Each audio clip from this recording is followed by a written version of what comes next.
morning. I call the meeting of the Somerset County Board of Education special public meeting to order. Melissa, will you call the roll, please? Chairperson Nicholson, Present. Vice Chairperson Greengill, Here. Board Member Wells, Here. Board Member Monk, Here. Board Member Brittenham, Here. Dr. Gaddis, Here. Mr. Davis, Excused. Ms. Bartamy. Here. All are present except Mr. Davis, who has been excused. Thank you. I declare a quorum. You have, are we going to do the Pledge of Allegiance? After you adopt the agenda, yep. Okay. You have before you the agenda. Are there any additions or deletions?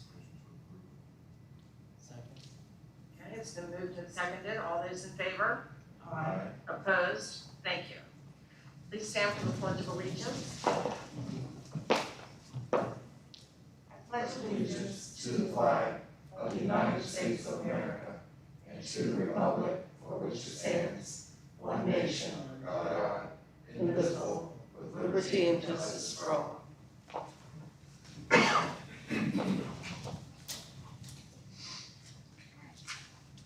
Unfinished business, administrative functions, Dr. Gaddis. Yes, you have in front of you a copy of the FY21 Superintendent's proposed budget that is balanced.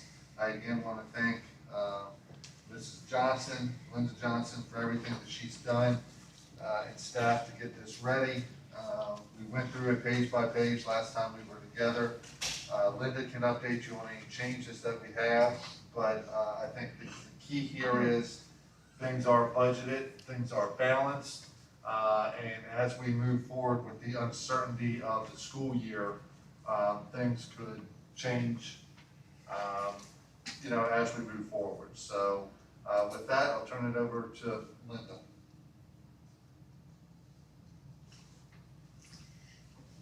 Good morning, Dr. Gaddis, Chairperson Nicholson, board members. As we reviewed the budget last week, it was not balanced, so in order to balance it, I went back through some of the projections for expenses, for health insurance and things like that, and was able to revise some of those. We made some additional cuts in a few things, some smaller things, but that allowed us to balance the budget, and we do have some room in there for the negotiated increases. And the only other changes that are in the budget from what we reviewed were some classification changes among the categories. And I was able to split out, as we go through it, we lump in the increases, the Unit 1, 2, and 3 negotiated increases into a couple different categories. But then as we finalize the budget, we distribute all of those increases among the various categories. So it saves us from going back after the budget is approved to get some categorical changes done. So that's really the only change that's in the budget from last week. So, any questions? Our total budget for this year, $44,029,178,163.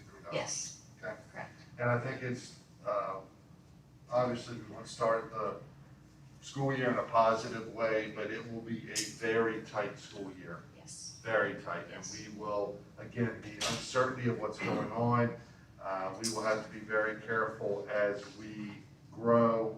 One of the things that we continue to look at is special education, because as you all know, if a student moves in requiring specific services, we have to grant that. As far as the cuts or the things that were done or the positions not filled due to attrition, everybody saw those, not only the school. Again, we have a position out here that is going to be a retiree as of December 31st that we are not filling. And so everyone has felt what we needed to do to be able to still maintain the board priorities of class size, professional development. We've got some great folks coming in. We have the professional development at the beginning of the school year, and we've got folks coming in to do some diversity and cultural awareness training with us, as well as a lot of technology training, and we've been through all that. So we'll continue to keep the board updated as we move forward, but it's nice to have a balanced budget to shoot over to our county commissioners. We appreciate them. We have a good relationship with our county commissioners. I appreciate them not doing what some counties are doing and asking for a waiver of maintenance of effort. And then I just encourage folks who are watching, all 30 of you, if it's 30, it's probably 6, but that's okay, with 2 people. And there's a they count double. But if you're watching this and recording this, we will have a plan that will be for recovery, that will be due August the 10th. We're, by the state, it's August the 10th. We are going to obviously have our budget earlier than that with what we plan to do. But I think it's important that everyone understands we have to think about next year. So as board members, you've heard me talk a lot for 8 years now. Actually, Wednesday begins year 8. September 30th is an important day for us. That is the day that actually the 29th, the 30th, and the 1st are the days that our role is taken to determine funding. And so if our numbers are way, way down on those days, yes, there's a decline in enrollment grant, but if that money goes away, that could be an issue. And then the Board of Public Works announced $211 million worth of cuts. I sent you all the email. That will come out of this year, fiscal year 21. So hopefully that is in facilities only, but that still is a big, big chunk of change to just cut out, which means they're not going to do projects, which you all know if you have a project, like we at Princeton High School, I just signed the paperwork. That's being done almost for free for us, the roof. But if that project got cut, it just goes to the back of the line. And when you start putting facilities things, we get back where we were. And so there'll be a lot more to do, but again, thank you to Linda and her group and the leadership team for the work they did. Now we just have to implement it with fidelity and have to be very, very careful as we go through the school year with the uncertainties that are in front of us. So with that said, I would ask Madam Chair for a motion to approve our FY21 operating budget. Okay. Are there any, okay, it's been Second. moved and seconded. All those in favor of approving the 2020-2021 budget? Aye. Opposed? Motion's carried. Thank you very much. And Linda, thank you. You do such an excellent job with putting together. I like the way you define the different categories. Very nice, very nicely done. So thank you.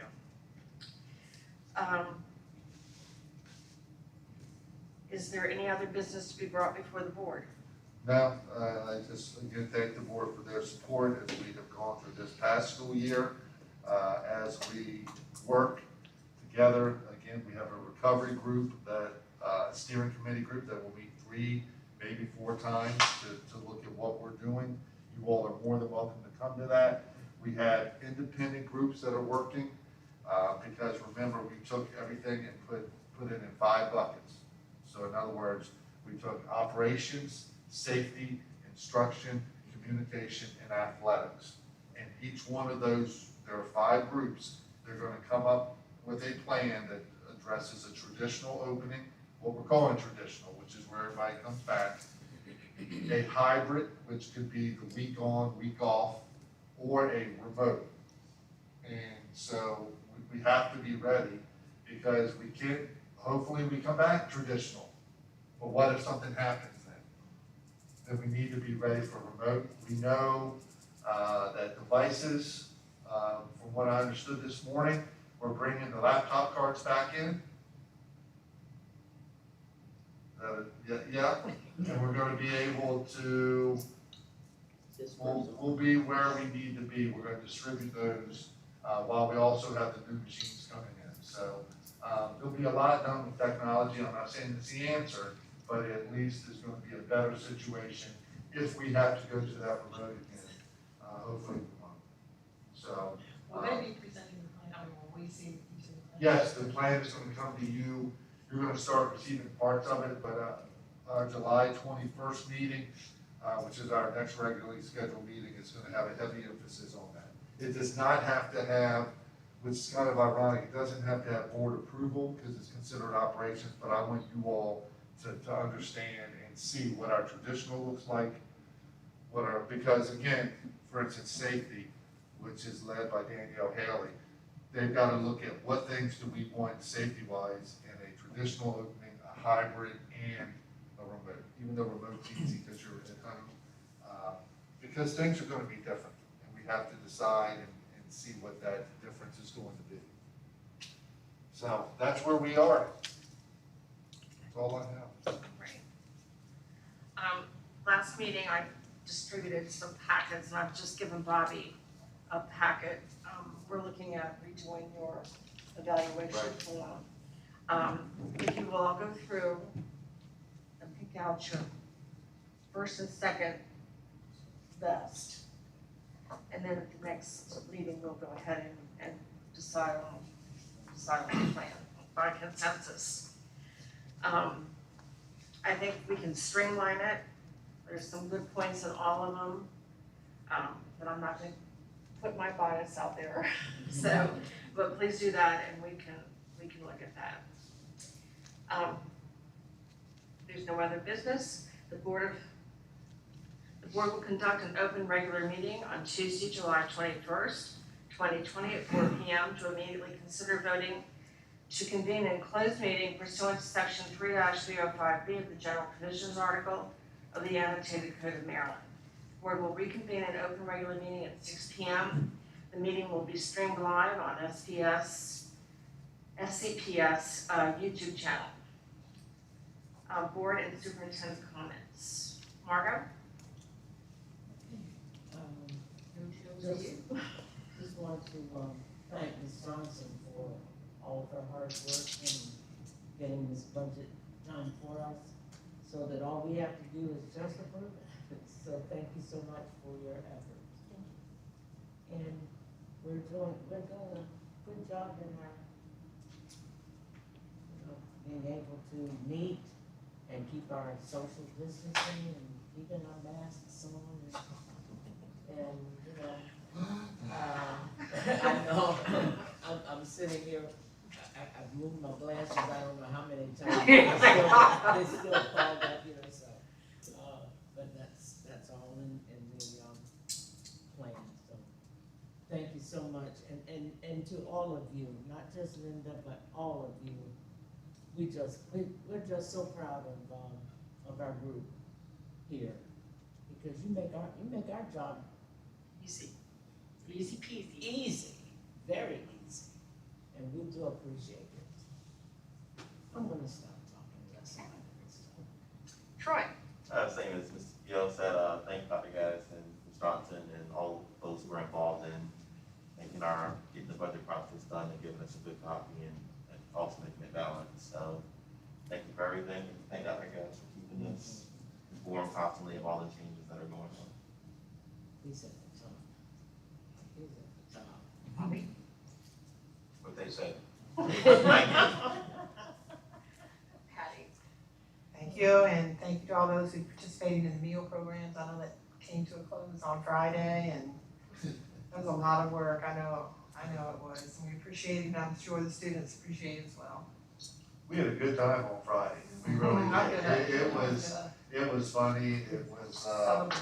yeah, it was over 40 when we sat there and we did a bunch of drawings, and Tom Davis has a second career as a DJ now, and the cafeteria, I mean, we all know who each other is, and now we really know people, because some of those ladies, and Chris Herring, who's gonna be over at the tech school, and David Scott did a great job.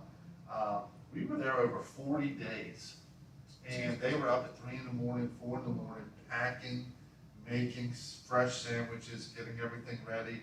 We would come in and organize, and Bobby saw that we would roll through, and then they added dinners, and really what we did became a model across the state with how we did the 3 days. We get that done, and then the principals and the vice principals came in and they ran the distribution. And Courtney was our captain in the north end, Tony B with our captain in the south end. And rather than just give a meal out, we took meals to kids. And we'll get our total numbers of how many meals we served, but I mean, it became like a little, I think about the old guys that I see at McDonald's and stuff, you know, the little, Breakfast and club. I'm sure ladies do the same thing, but there's this group I always see at McDonald's. I mean, that kind of became us on Monday, Wednesdays, and Fridays. And so, I can't thank David Scott. We wondered if we'd have enough people to keep it going, and we did, even when we were told we had to have smaller numbers in our buildings. And we just had a steady group of people that showed up. Shout out to Joelle Whitelock, who came with her mom Beth one time. I think she missed one day. Taylor Swan came as a student with Kim, but she got a full-time job working on the summer, so she had to stop. But we had people that didn't miss a single day.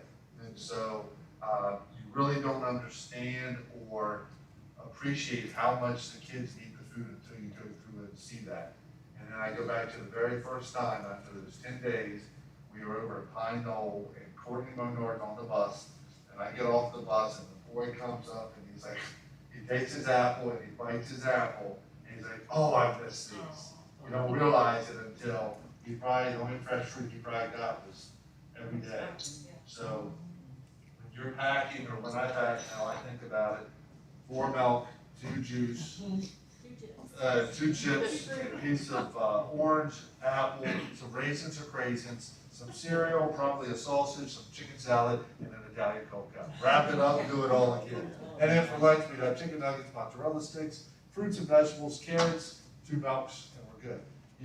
It'll forever live in our memory. Green bags and red bags, and that's an inside joke. We know the green bags are much stronger. So, we learned a lot, but a special shout out to food service and thank you for reminding us, because those ladies and gentlemen did a phenomenal job packing preparing all those meals fresh. Now, is it today that they started? Today they started the food centers, which are Deal Island Elementary, Princess Anne Elementary, Garland Hayward if they're open, Princess Anne Library, Woodson, and it takes a village if they have students.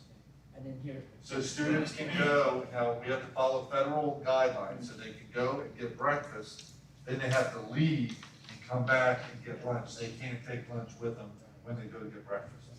The problem is we went from feeding about 700 kids and probably, we'll be lucky if we feed 40 or 50. And tomorrow those debit cards go out that we talked about with the SNAP benefit. So we'll figure that out, because we were told they were mailing them, then we were told they were giving them to us, so we'll get it figured out.